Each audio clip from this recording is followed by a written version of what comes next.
rajim. Bismillahirrahmanirrahim. Alhamdulillahirabbil alamin. Arrahmanirrahim. Maliki yaumiddin. Iyyaka na'budu wa iyyaka nasta'in. Ihdinas siratal mustaqim. Siratal ladzina an'amta 'alaihim ghairil maghdubi 'alaihim waladdallin. Rabbighfir lana wa liwalidayna amin. Bismillahirrahmanirrahim.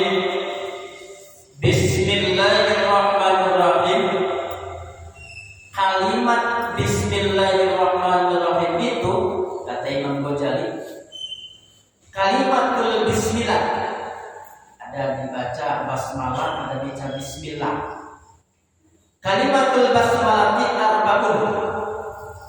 Kalimat bismillah itu ada empat bagian, 4 bentuk, 4 macam. Pertama bismi, yang kedua Allah, yang ketiga Ar-Rahman, dan yang keempat adalah Ar-Rahim. Bismillahirrahmanirrahim. Kata Imam Ghazali bahwa kalimat Bismillahirrahmanirrahim ada 4 bagian, 4 komponen. Fabiha isyaratun, di mana 4 bentuk ini sebagai bentuk isyarat, bentuk mempunyai makna apa? Ila i'anatillahi, terhadap pertolongan Allah, ibadahul muslimin, kepada hamba-hambanya yang muslim. Dari mana? Ala syaitani, dari syaitan.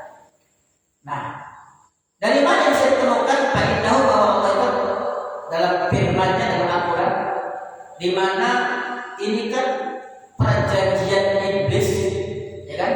Janji iblis, sumpah iblis dengan menyebut nama Allah kan dalam Quran dinyatakan. Apa kata iblis? La atainahum min baini aydihim wa min khalfihim wa an aymanihim wa an syamalihim. Ketika iblis dikutuk oleh Allah, kemudian menjustis bahwa terkutuknya iblis, dilaknatnya iblis itu gara-gara persoalan Nabi Adam. Sehingga iblis bersumpah akan menggelincirkan seluruh keturunan Nabi Adam. Artinya berarti seluruh makhluk yang bernama manusia, turunan Adam semua. Itu enggak dipilih-pilih. Maksudnya enggak dipilih-pilih. Ya mau yang kafir, mau yang sholat, mau yang gak, semua itu akan digelincirkan. Makanya dalam ayat yang lain dijelaskan, mazaka minkum min ahadin. Tidak ada satu pun, dalam ayat itu dijelaskan, manusia yang tidak akan pernah tergelincir. Dalam lanjutnya, kecuali orang-orang yang dikehendaki, orang-orang yang disucikannya. Masya Allah. La atainahum min baini aydihim, akan kami sungguh, bahasanya kan inilah tauhid, la atainahum, sungguh akan kami datang mereka, akan kami bujuk mereka, min baini aydihim, dari samping, wa min khalfihim, dari belakang, wa an aymanihim, dari dari kanan, wa an syama'ihim, dari kiri. Artinya iblis akan menggoda manusia dari segala macam penjuru. Tidak ada sejengkal pun. Pokoknya apapun selalu hal-hal yang pokoknya ada saja. Dan hebatnya iblis itu menggoda itu sesuai dengan profesinya. Insya Allah. Maka kata Imam Ghazali, kalimat Bismillahirrahmanirrahim isyarat sebagai pertolongan daripada Allah Subhanahu wa Ta'ala. Apa? Fa'atahumullahu ta'ala hadil kalimat al-arba'ah. Allah berikan kalimat ini. Kalimat mana? Bismillahirrahmanirrahim. Kalimat itu la'alla tadurruhum waswasatahu, supaya tidak memberikan bahaya, bujuk rayu daripada iblis.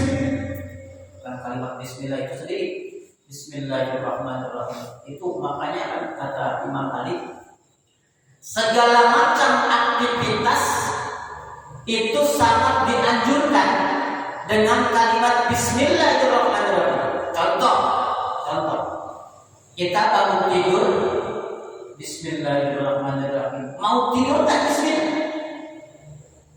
Mau tidur nih, pertama kamu tidur disunahkan baca bismillah 21. Dulu masih kecil, kalau mau tidur baca bismillah 21, baca surat Al-Ikhlas, baca Falaq Binas. Kenapa? Supaya tidak tergelincir, supaya tidak tergoda oleh iblis.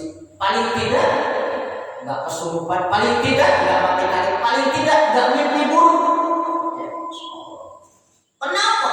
Dari melek sampai tidur, sampai dalam tidur pun iblis sejengkal pun tidak akan pernah luput menggoda yang namanya manusia. Makanya hal apapun kata Imam Ali bermulalah dari bismillah. Karena kalau sudah bismillah, dalam riwayat kitab Tanbihul Muhtari dijelaskan ketika seseorang mengucapkan kalimat bismillah dengan tafasyuk atau tidak, apalagi tafasyuk, mengucapkan kalimat bismillah itu kalimat yang ditakuti oleh iblis. Sehingga ketika seseorang baru di dalam hati ini baru mengucapkan bismillah, itu setan itu sudah larinya ke ujung timur, ujungnya timur, ujungnya barat, ujungnya kulon, ujungnya segala macam penjuru iblis. Jangan takut ketika seseorang mengucapkan kalimat Bismillahirrahmanirrahim. Maka jangan anggap remeh kalimat bismillah itu. Kadang-kadang kita makan nggak remeh. Iya, bismillah dianggap remeh, istimewa. Kayak nggak punya nilai, kayak nggak punya bobot. Padahal muara segala macam ini kehidupan itu muaranya dari bismillah. Dalam kitab Abi Jamrah dijelaskan, di mana bahwa kitab yang Allah turunkan seluruhnya, kan seluruhnya boleh sampai Injil, Zabur, itu semuanya diturunkan, dikumpulkan dirangkum dalam Al-Quran. Al-Quran dirangkum dalam Fatihah, dalam Fatihah dirangkum dalam Bismillah, dalam Bismillah disimpulkan pada titik dari kata permulaan kalimat Bismillahirrahmanirrahim. Jangan tinggal Bismillahirrahmanirrahim. Aromanya sangat luar biasa. Bahkan ada riwayat yang menyatakan apabila seseorang melakukan sesuatu tanpa ada kalimat bismillahnya, bahwa qalilul barakah, kurang berkah, aktivitas apa saja. Bahkan kalau mau berwudu pun sunnah baca bismillah. Bagaimana kalau berwudu di WC? Sunnah baca bismillah, tapi di hati aja berzikir. Saking pentingnya mengucapkan kalimat bismillahirrahmanirrahim.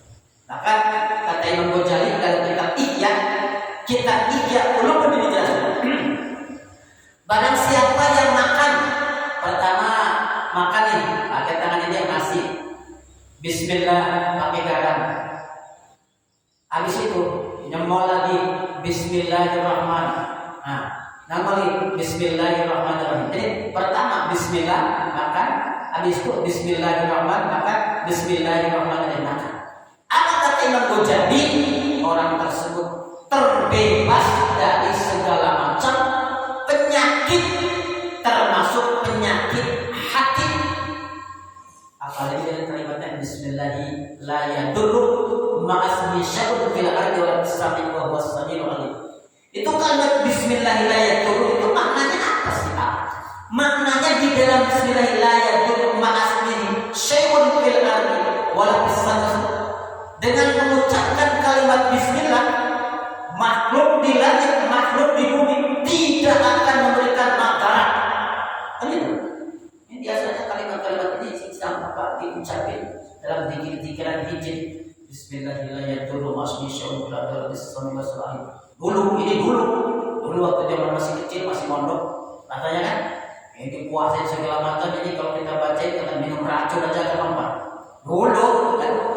Sekarang sudah jarang-jarang dibaca gitu kan. Masih muda-muda dulu baca. Ini kalimat bismillah sangat luar biasa. Insyaallah. Bahkan ada seorang dari nama Syekh Busrul Haqi, seorang yang sangat tasawuf luar biasa.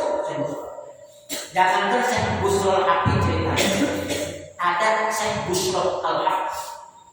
Adiknya itu ceritanya dia lagi minta, saking tasawufnya. Lagi minta itu apa mintanya? Bikin kayu. Waktunya gelap.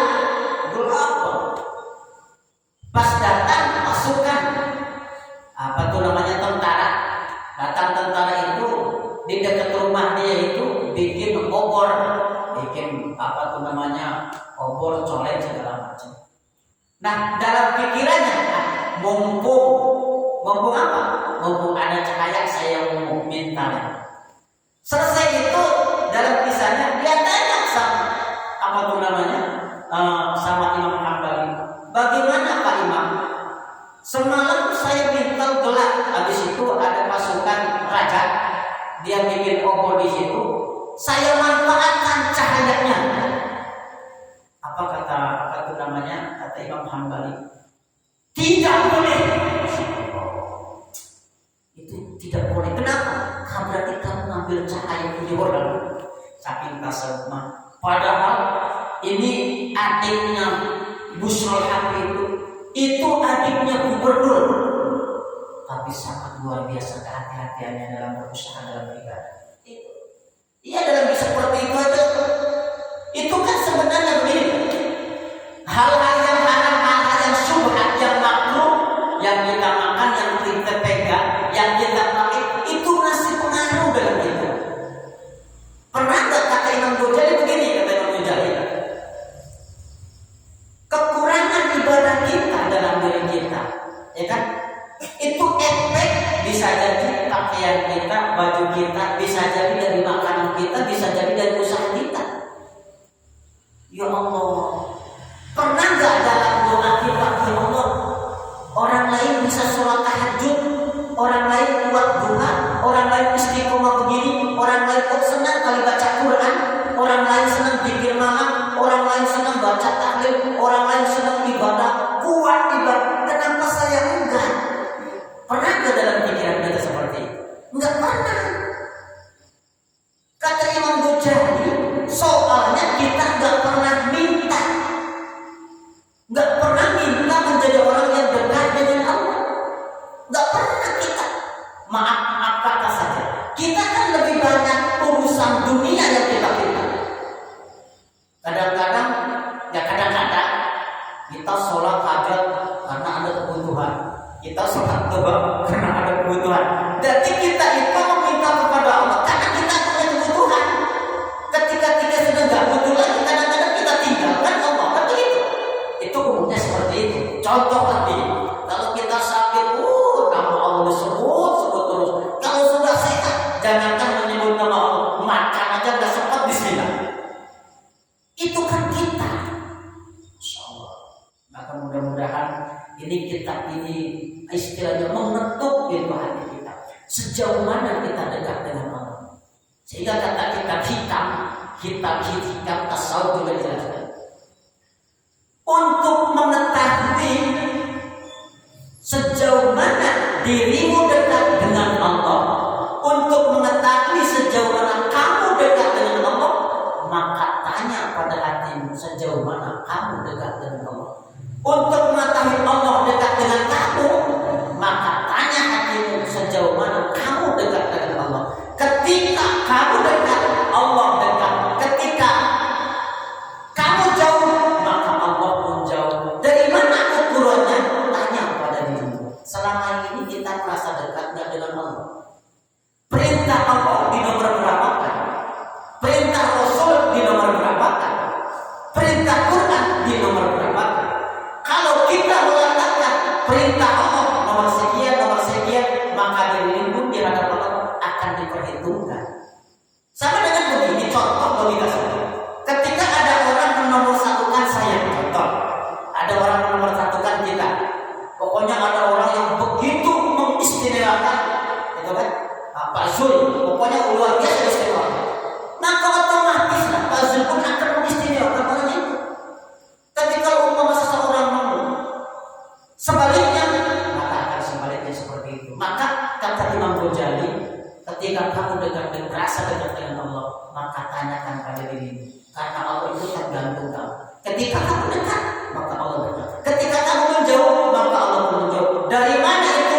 Dari pendekatanmu, taqarrubmu, ibadahmu kepada Allah Subhanahu wa taala. Jadikan Allah sebagai nomor satu. Allahu Akbar, Allahu Akbar. Berhenti aktivitas sholat, berarti menomorsatukan Allah.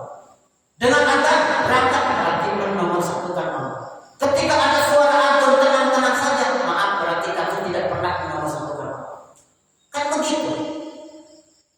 aktivitas kegiatan yang membantu semua itu sunnahnya, doanya, tahajudnya. Orang belum dikatakan soleh, kata Imam Ghazali, kalau belum biasa melaksanakan sholat malam. Karena dari kitab Syekhul Jalil dikatakan bahwa sholatul laili min da'is sholihin. Sholat malam itu adalah akhlak, kelakuan, adat, perilaku orang-orang yang soleh. Kalau belum bisa melaksanakan sholat malam, tapi Imam Ghazali jangan ngaku-ngaku orang yang soleh. Pentingnya di sana. Ini Bismillah. Artinya apa? Bismillah itu perisai benteng dari segala macam bujuk rayu daripada iblis. Dari mana? Wa isyaratun, kata Imam Ghazali, illa anna ma'asal mu'minin fi arba'ati awjuhin, bahwa dosanya manusia itu dari empat tempat. Pertama, bisri wal alaniyah wal laili wan nahar. Ini isyarat, kata Imam Ghazali, bahwa manusia itu berbuat dosa itu pertama dengan rahasia, orang lain nggak tahu, cuma dia tahu. Apa? Nggak tahu lah, bersama apa gitu kan? Dosa apa nggak tahu? Jangankan orang lain, istri sendiri pun. Sekarang begini, kita jujur-jujuran, jujur yang hadir, bukan jujur pada kau, jujur pada diri sendiri. Pertama, ada rahasia yang nggak tahu orang lain selain keluarga. Ini rahasia. Ada rahasia orang nggak, keluarga nggak tahu. Ini pasti punya kita tuh rahasia. Selain kita, istri kita, anak kita, itu rahasianya. Ada rahasia yang anak nggak tahu, cuma istri saja dengan kita berdua. Ada kan? Pasti ada yang dirahasiakan gitu kan. Orang tua nggak tahu, orang tua nggak tahu, anaknya nggak. Cuma kita aja sama istri rahasia itu. Nah, yang tahu bapak-bapak. Nah, ada rahasia yang dimana istri pun nggak tahu, cuma kita aja yang tahu. Punya rahasia itu? Punya kan? Nah itu. Artinya ada dosa bisa saja yang dirahasiakan oleh Allah, tapi karena Allah tahu. Di situ Allah tutupi, Allah ampuni dengan kalimat Bismillahirrahmanirrahim. Makanya kalau sholat suka ada kata-kata Bismillahirrahmanirrahim. Ilahi anta maksudi walidho kamatudi akin mahabbataka wa ma'rifataka. Ujungnya baca syahadat. Apa sih manfaatnya? Orang kalau sudah baca syahadat itu rontok dosanya, dohirun batin, bersih, tidak ada dosa kalau sudah baca syahadat. Sekarang begini, orang kafir saja masuk Islam baca syahadat rontok dosanya, apalagi kita kan? Ketika sementara posisi kita nih mau sholat itu jelas kan, mau menghadap Allah. Ketika mau menghadap Allah, bersihkan jiwamu, dohirmu, batinmu, maka dengan kalimat asyhadu an la ilaha illallah wa asyhadu anna Muhammadar Rasulullah sallallahu alaihi wasallam. Ini dosa dari ujung rambut sampai ujung telapak kaki rontok menghadap Allah. Ada terasa khusyuknya. Kenapa? Karena sudah tidak ada dosa. Jadi jangan tanya dalil ini, mana dalilnya, jangan kayak gitu. Ini masalah tifadul amal. Bersih hati menghadap Allah, beda mengucapkan kalimat Allahu Akbar. Kata Imam Ghazali, paling tidak kaifiah salat terbayang, hati nggak kemana-mana. Kalau urusnya hati ini, insyaallah. Nah, bisri wal alaniyah wal ilmi artinya apa? Manusia berdosa, ada dosa rahasia, ada dosa terang-terangan yang nampak, maksudnya nggak tertahan lagi dosa itu. Tentu itu. Banyak sering kan kita berdosa yang tahan, sering seperti itu. Nah, dosa-dosa yang tak tertahan, aduh gimana ya kan gitu kan. Seringlah kita lakukan masalah itu. Kemudian banyak dosa siang, dosa malam, dosa terkadang. Oke lah, kalau dosa itu kita nggak tahu, kita pun maklum. Yang menjadi masalah terkadang dosa itu kita tahu dan kita laksanakan, tidak sebatas tahu.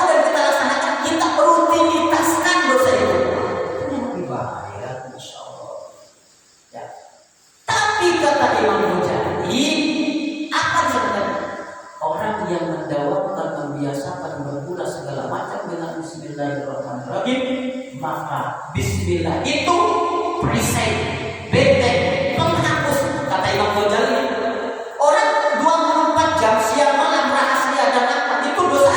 Ketika Bismillahirrahmanirrahim diucapkan, maka dosa persis seperti debu nempel di kaca mobil, di kaca motor. Sekarang begini, kalau kita jalan nih dari apa tuh namanya Bukit Barelang sampai Batu Aji, bawa kita motor. Ketika bawa motor, ketika bawa mobil, apakah sudah yakin gak akan ada debu yang nempel? Pasti, apalagi musim panas. Sana kita, jangan jauh-jauh sampai bundaran pasti ada debu yang nempel. Kata Imam Ghazali, itu kita menghadapi zaman sekarang itu dosa itu seperti itu.